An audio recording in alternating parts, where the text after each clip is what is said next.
Bonjour à tous. Donc, nous allons continuer notre étude de Tanya. Nous sommes aujourd'hui au chapitre 10.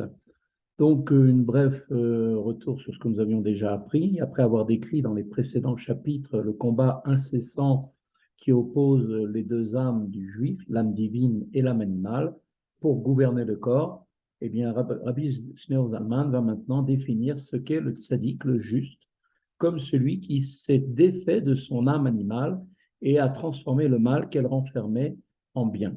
Le niveau de tzaddik comprend deux catégories, comme on l'avait vu dans le chapitre premier. Le tzaddik accompli, tzaddik gamour, et le tzaddik qui est fait, ne connaît que le bien, est un homme qui a totalement transformé le mal de son âme animale en bien.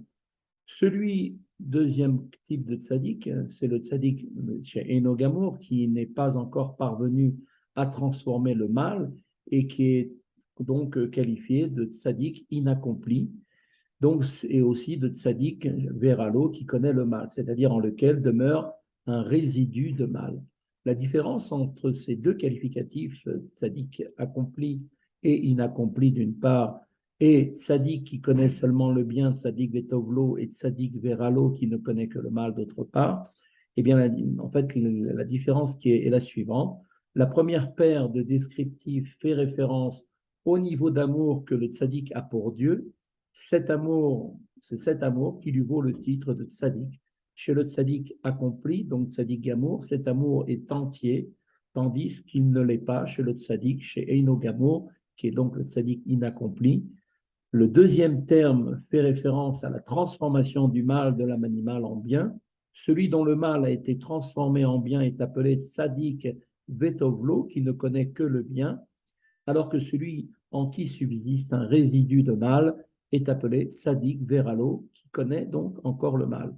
Il faut bien évidemment ici fortement souligner que le fait que le mal évoqué dans ce contexte fait référence à ce qui est en fait qu'un imperceptible résidu qui réside dans le cœur et non bien évidemment d'un mal véritable s'exprimant en pensée, en parole ou en action. Donc nous démarrons le Pérec.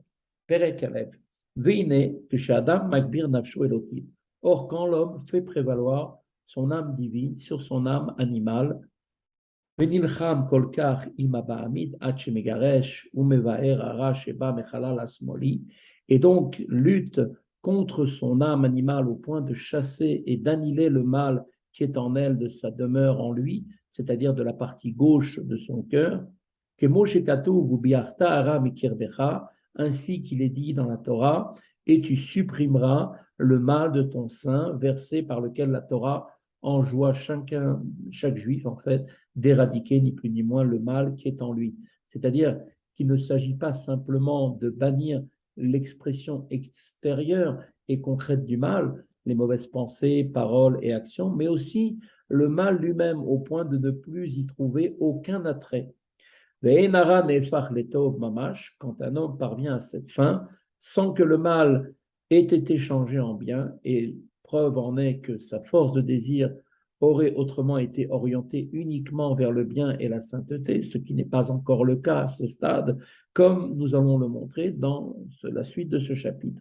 Eh bien, cet homme-là, donc le mal n'est pas totalement transformé en bien. Nikrat Tzadik Sheino Gamour est appelé un Tzadik inaccompli, וצדיק ורע דהיינו שיש בו עדיין מעט מזער רע בכלל השמאלי. Il est appelé aussi tzadik qui connaît le mal, ce qui signifie qu'il y a encore en lui un tout petit de mal dans la partie gauche de son cœur. Et là, shekafouf ou batel letov mechamat miuto, mais ce mal, bien évidemment, ne s'exprime en lui sous aucun mauvais désir parce qu'il est plié et soumis devant le bien du fait de sa petitesse et n'est donc forcément donc pas ressenti.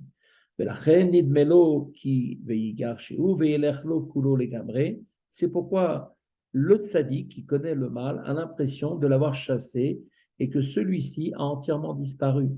Aval behemet ilu chalaf ve'alach lo legamre kol hara shebo haya nehefach letov mamash. Mais en vérité, si tout le mal qui était en lui l'avait réellement quitté et avait totalement disparu, il aurait été transformé en bien.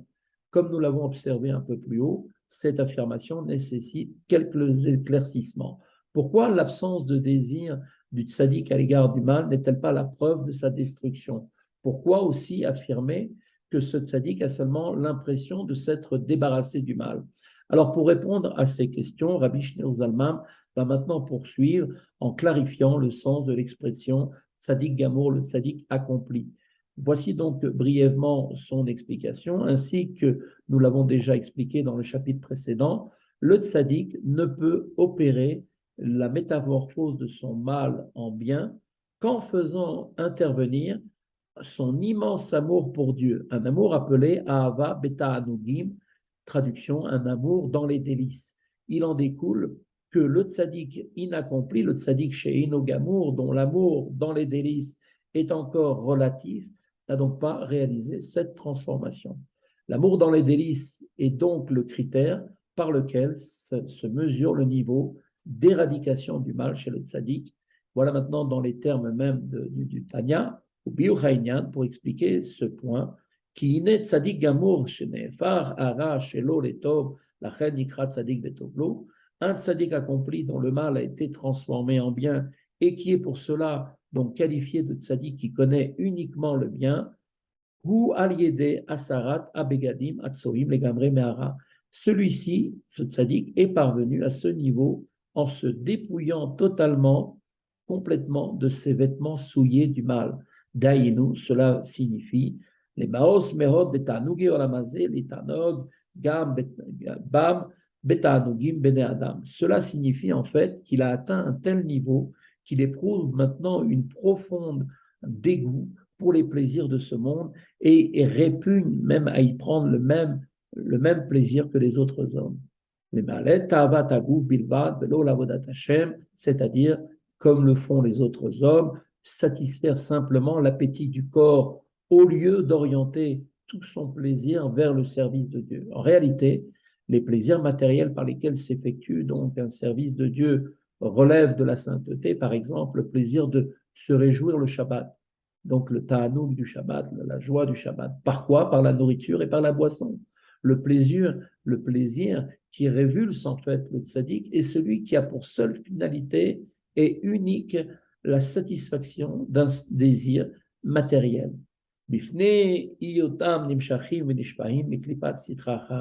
Ces plaisirs sont pour ce tzaddik une abomination parce qu'en fait, ils dérivent et sont entretenus par la klipa et la sitra chara, qui, comme vous le savez, est la véritable antithèse de la sainteté.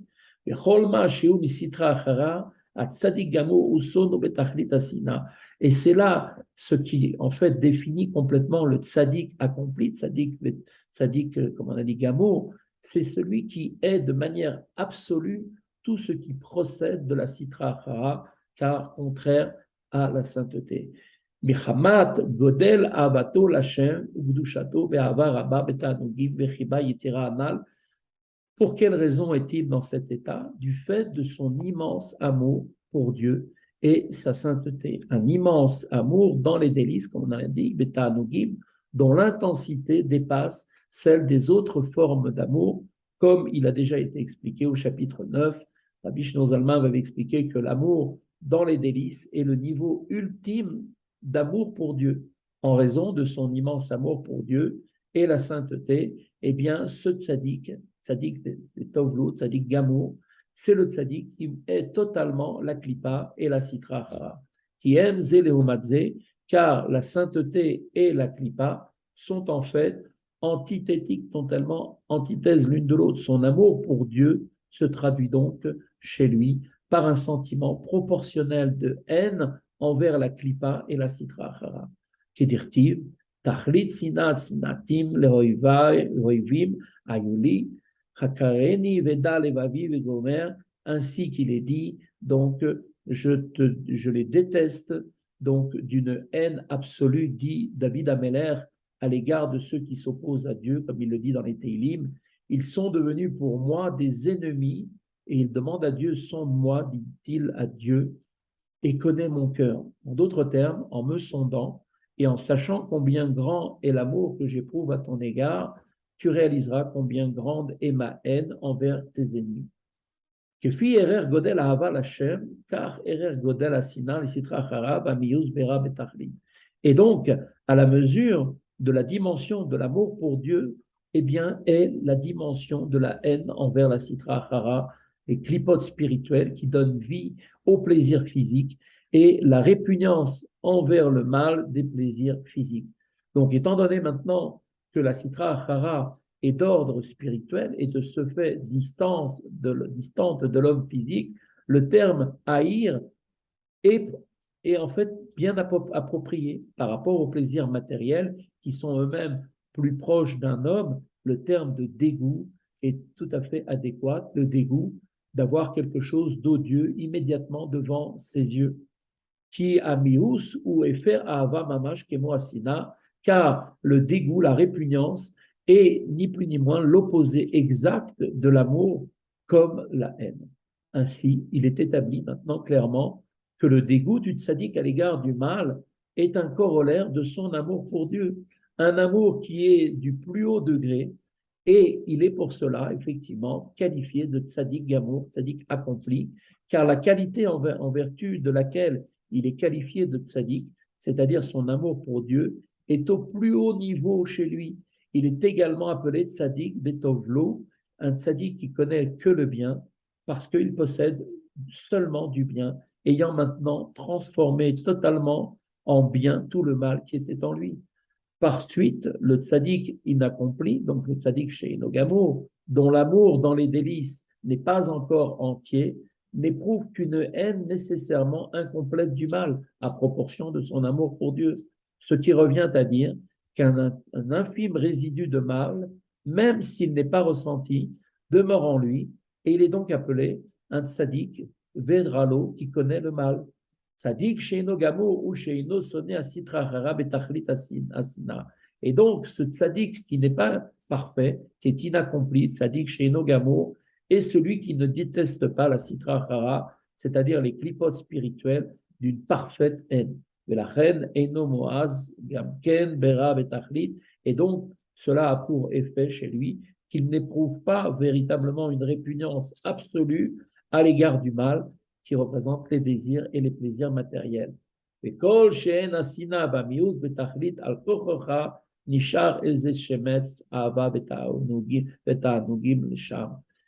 donc, nous précise bien l'amour azaken ici, et là où la haine et le dégoût ne sont pas absolus, demeurent nécessairement, forcément, quelques vestiges d'amour et de plaisir pour les plaisirs de ce monde.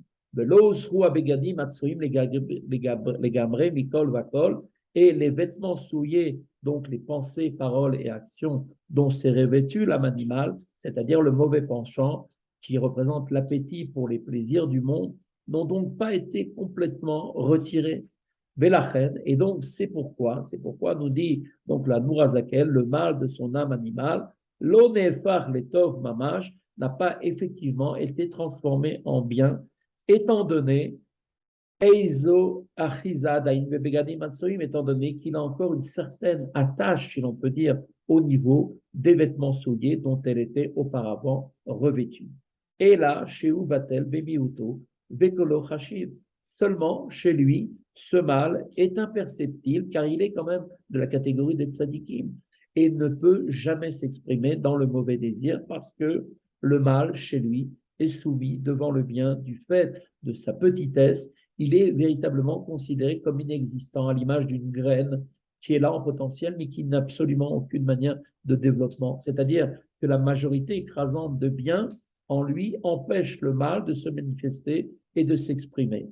La reine Nikrat Sadik Veral Kafouf ou Batello, et c'est pour cette raison qu'il est appelé ce tzaddik Veralo, le tzaddik qui a le mal en lui, dont le sens littéral est également un tzaddik dont le mal est à lui, c'est-à-dire plié et soumis à lui, c'est-à-dire au bien qui est en lui.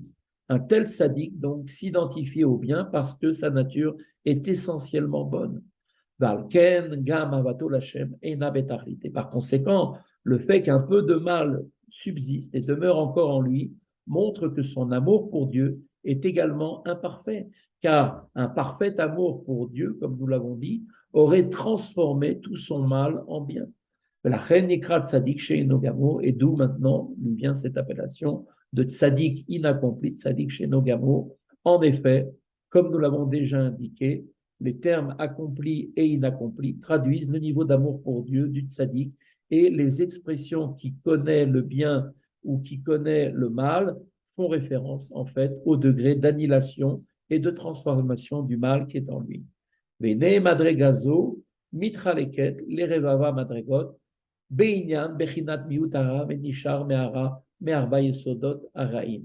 Et nous dit tout de suite l'Admour Azaken, or ce niveau de tzaddik inaccompli, tzaddik chez Inogamo, chez tzaddik Veralo, qui connaît le mal, se subdivise en des myriades de niveaux, suivant la qualité de l'infime reste de mal qui est en lui, qui provient de l'un des 4 mauvais éléments composant l'âme animale, comme on l'avait vu au chapitre 1, pour la définition de ces 4 éléments.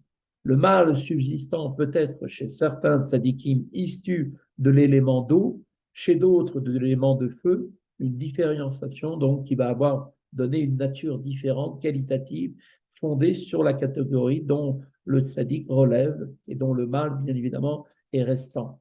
Rabbi Shneur Zalman va maintenant observer que des différences existent également sur un plan qu'on pourrait qualifier de quantitatif et qui correspond au degré d'effacement d'identité de mal dans les biens. Chez l'un, nous dit-il, ce mal en fait est tel que la proportion de bien par rapport au mal peut être décrit comme 60 fois supérieur. Chez un autre, le mal peut être plus petit, plus amorphe, de sorte qu'il est confondu dans une proportion de 1000 fois supérieure de bien.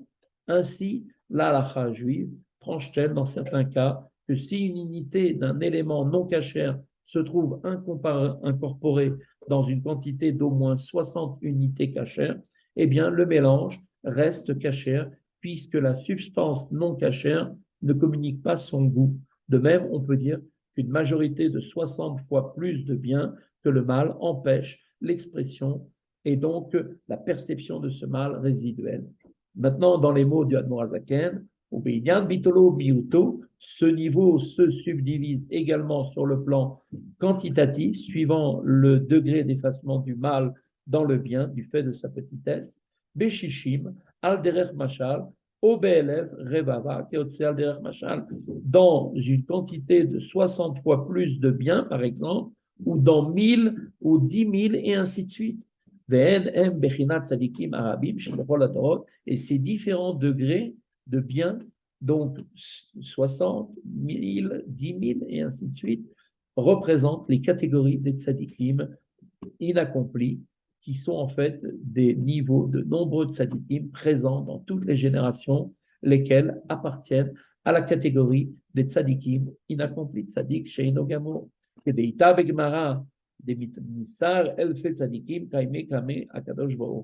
Ainsi qu'il est dit dans le Talmud, 10 000 tzadikim se tiennent devant Akadosh Baruch Hu, le Saint béni soit-il.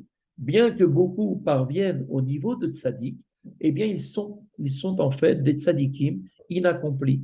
Ah, al-ma'alat tzadik amur ushama Rabbi Shimon bar Yochai veraiti ben Aliyah ben Moatim vechole. Cependant, au sujet du niveau de tzadik accompli, ce qu'on avait dit, le tzadik gamour, s'applique ce que Rabbi Shimon bar Yochai avait dit. J'ai vu des hommes d'élévation, Bene Aliyah, et il a dit lui-même, ils sont peu nombreux. Chez la reine Nikraim Bene Aliyah, chez Meafrin, Ara o Maalim, Oto Lekdusha. La raison pour laquelle les tzadikim accomplis tzadik, donc tzadik gamour, sont appelés Bene Aliyah, des hommes d'élévation. La raison, en fait, c'est qu'ils ont transformé le mal et le transforment constamment pour l'élever vers la sainteté. כדאיתה בזוהר בהקדמה, כשרצה רבי חייא לעלות להיכל רבי שמעון בר יוחאי, שמע קולג דאמר ואמר, ainsi qu'il est rapporté d'ailleurs à ce propos dans l'introduction du Zohar, lorsque Rabbi Xiya voulut monter dans le Echal, c'est-à-dire le palais céleste dans lequel se trouvait Rabbi Shimon bar Yochai, il entendit une voix céleste qui s'en échappait et qui disait Man nachon dai chashucha me'afra leneora disait cette voix céleste, seuls ceux qui sont parmi vous ont transformé l'obscurité de ce monde en lumière, c'est-à-dire la sainteté, et ont transformé le goût amer de leur âme animale et de leur mauvais penchant en douceur, en sainteté. Avant de venir ici, seuls ceux-ci uniquement peuvent entrer ici. Il y a aussi une autre raison, et à cette désignation de Bene Aliyah, des gens d'élévation, nous dit tout de suite l'Admorazaken, Mipnei Shigam Avodatam Miprinat Ba'aseto Bikium HaTorah u'Mitzvoteha u'Letzorer Gavua u'Ma'ala Adrom Ma'alot. Nous dit car même leur service de Dieu à ces tzadikim qui sont parfaits dans le domaine de faire le bien, c'est-à-dire dans l'accomplissement de la Torah et des commandements, eh bien chez eux est entièrement pour Dieu, orienté uniquement vers des hauteurs extrêmement élevées jusqu'aux degrés les plus hauts. ולא כדי לדבק בו יתברר בלבד לרבר צימאון נפשם צמא לשם. Leur service de Dieu n'a pas pour seule fin de s'attacher à Dieu en le servant par la Torah et les mitzvot pour épancher la soif de leur âme assoiffée de Dieu. De fait, chez ces tzadikim, le service de Dieu d'un niveau inférieur peut être motivé par le désir d'apaiser leur aspiration au divin et leur désir de s'attacher à Dieu. Car l'observance de la Torah et des commandements réalise aussi effectivement cette finalité, mais elle est en fait tournée par un désir personnel et non pas un désir totalement désintéressé et uniquement dirigé vers Dieu. Ainsi qu'il est dit, s'exclame le prophète, que tout homme assoiffé qui aspire donc au divin, se dirige vers les eaux de la Torah, c'est-à-dire qu'il s'emploie à étudier la Torah qui est comparée à l'eau. Comme il est expliqué ailleurs, à savoir que l'homme assoiffé de ce verset, donc ce verset fait référence, est à celui qui aspire à la divinité. Les paroles ici du prophète reflètent en fait cette idée. S'il s'adressait à l'homme assoiffé de la Torah, il n'aurait pas eu besoin de s'exclamer « Oi, ah !» ni de le diriger vers ses eaux. Quiconque a soif de la Torah peut la trouver très facilement, car son étude est offerte à tout un chacun. En fait, le prophète ici s'adresse à ceux qui aspirent à Dieu lui-même. Ils veulent dépasser toutes les contingences de ce monde. Il leur enjoint donc d'étancher leur soif de Dieu par la Torah qui leur permet de s'attacher à Dieu. Cependant, les hommes d'élévation, Bnei Aliyah, évoqués ici, comme Rabbi Shimon Bar Yochai, dépassent ce niveau de service de Dieu. Lorsqu'ils étudient la Torah ou accomplissent les commandements, ils ne cherchent pas simplement à étancher leur propre soif, car un tel service exprime encore une certaine forme, quoique subtile, d'égoïsme, dès lors qu'il est motivé par le désir d'obtenir un certain bénéfice spirituel, celui de l'extase éprouvé dans la proximité avec le divin. Et là,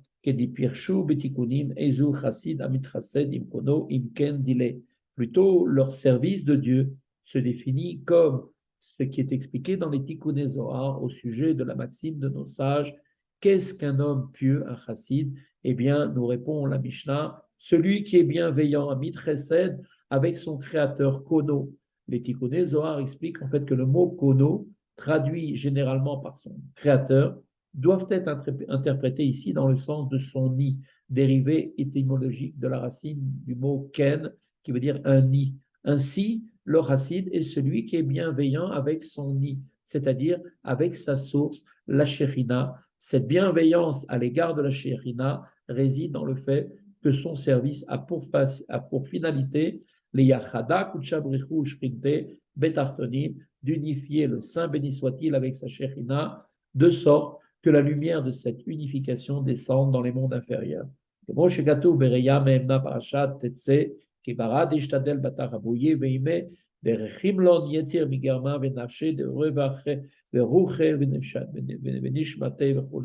Ainsi qu'il est écrit dans le Rayam Nehemna, section Tetsé, à la manière d'un fils qui se donne du mal pour son père et sa mère, qu'il aime plus que lui-même, plus que ses propres nefesh, ruach et neshama. Basar garmel et mita alayou, Et donc, ce fils est prêt à sacrifier sa vie pour libérer ses parents s'ils sont retenus en captivité, comme il a été expliqué par ailleurs. Tel est le service divin des hommes d'élévation. Il est la preuve d'un désintéressement parfait, d'une motivation dénuée de tout intérêt personnel. Leur unique désir est de réaliser uniquement le dessein divin et de dévoiler la divinité dans ce monde. Rabbi Shlomo Zalman va établir maintenant pour nous, à présent, que les deux interprétations de l'expression homme d'élévation, Bena Aliyah, se rejoignent et sont en fait bien complémentaires. Il est en effet un principe kabbalistique selon lequel l'élévation des eaux féminines, man, initiale de Maïm Nogvim, littéralement les eaux féminines, provoque une descente des eaux masculines, réciproque, mad, initiale du Maïm Dochrin, littéralement les eaux masculines. Ce principe est ici appliqué au service des hommes d'élévation en transformant le mal en bien et en l'élevant vers la sainteté, élévation des eaux féminines, premier aspect de leur service évoqué dans la première interprétation de l'expression Bene Aliyah, eh bien, ces hommes provoquent une descente des eaux masculines, c'est-à-dire une manifestation de la sainteté divine à travers chaque mitzvah accomplie, et c'est mu par cette noble intention que les hommes d'élévation servent Dieu. Les deux interprétations sont donc complémentaires, puisque l'élévation des eaux féminines est ni plus ni moins la cause de la descente des eaux masculines. Ce que Rabbi Shlomo Zalman explique ainsi, en utilisant les termes kabbalistiques longuement définis par la Chassidoute et qui seront ensuite bien éclaircis. Nous dit les mots suivants. Ushnehem olim bekane echad ki al yedei abirurim shembarim benoga marim maim nogvin. Et les deux raisons données à l'appellation de homme d'élévation Bene Aliyah se rejoignent, car en élevant le bien contenu dans la klipat noga, comme le font les hommes d'élévation qui transforment leur âme animale dérivée elle-même de la klipat noga en bien, eh bien à ce moment-là, on réalise une élévation des eaux féminines. Et donc cela a pour effet de créer des unifications qui ont donc ainsi lieu dans les mondes supérieurs et qui vont provoquer la descente des eaux masculines dans ce monde.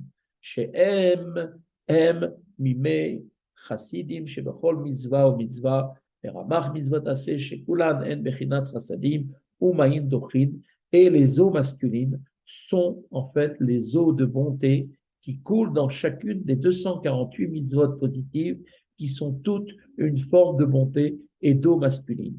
Daïnu, Amshachat Gdushat Elokeinu Itbarer Milmala Lemata Litlabesh Betachtonim Kemosh Katuv Bemakom Acher, c'est-à-dire en fait, cela représente un dévoilement de la sainteté de Dieu du haut, c'est-à-dire des mondes supérieurs vers le bas, c'est-à-dire vers notre monde, de sorte que la sainteté de Dieu se révèle donc dans les mondes des royaumes inférieurs, c'est-à-dire se révèle jusque dans ce monde physique, comme il était expliqué par ailleurs. Les deux interprétations donc de l'expression homme d'élévation sont donc bien, comme on vient de le voir, parfaitement complémentaires. Voilà, c'est ici que se termine notre chapitre 10.